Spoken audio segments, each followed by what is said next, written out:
paragraph 1 of the Senate on the request of the Senate Majority Leader. So in this regard, this particular special sitting followed the request of the Senate Majority Leader, of course, getting the support of the requisite number of senators, in this case, 15 senators.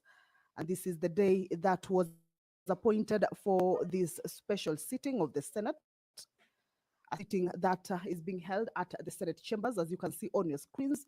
That is the Senate chamber main building. And this sitting is scheduled to begin from 9:30 to 1 p.m. and thereafter an afternoon to the conclusion of the business that has been lined up for consideration or to be transacted in this particular special sitting. Talking over the business that the members, as they make their way into the chambers already, we have seen the Majority Leader, Honorable Aaron Cheriot, who requested for this particular special sitting. The Deputy Speaker, Honorable Kathuri Murungi, also already in the chambers. Among the business that will be transacted. Mwenyezi Mungu tukusihi tutazame kwa neema nyingi na baraka. Sisi watumishi wako ambao umeridhika kutuitwa kwa nyadhifa za uongozi katika jamhuri yetu. Tukuomba utuwajalie tuyatende na kufikia mambo yote atakayofikishwa mbele yetu kwa njia ya haki na uaminifu, ili kustawisha amani, ufanisi na heri ya nchi yetu na wale ambao haja zao umezikabidhi mikononi mwetu. Amen.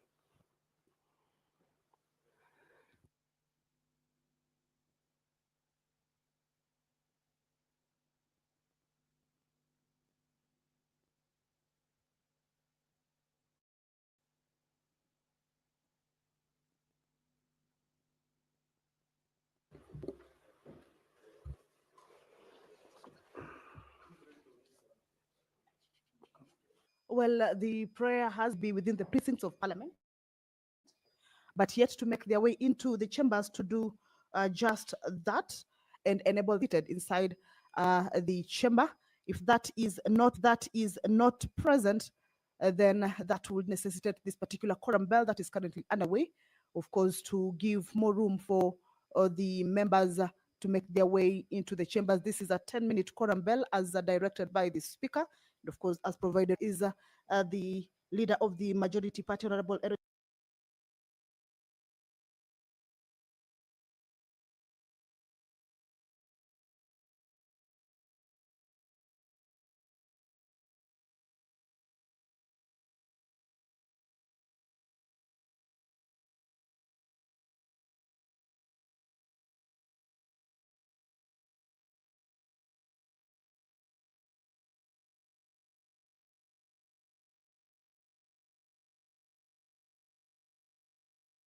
Cheriot, of course, counting the members who are particular business. This morning, in this particular special sitting, various businesses are lined up for consideration. The County Government's Additional Allocations Bill that is currently at its second reading stage, in the Senate will this morning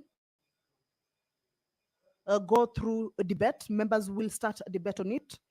This is a bill that seeks to make provisions for the transfer of conditional allocations from national government's share of revenue and from development partners to the county governments for the financial year 2020. And in this case, the county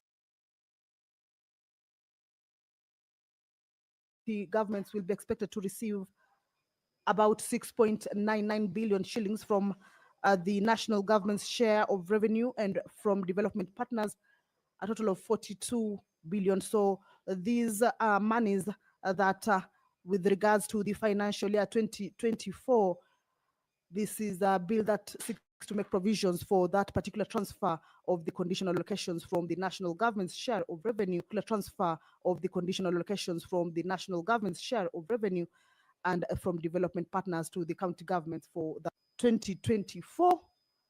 And of course, also consideration of the reports of the Select Committee on County Public Investments and Special Funds Committee on its consideration of the reports of the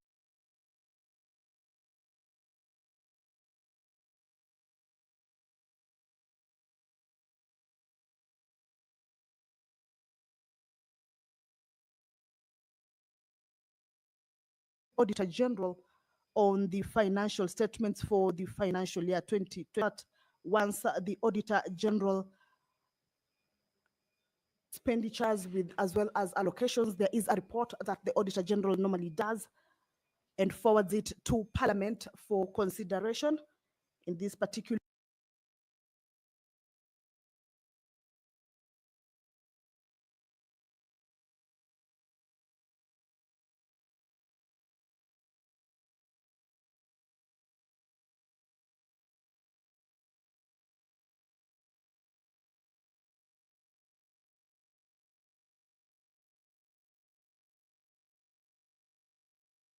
reports, there are recommendations that the Parliament is of these reports from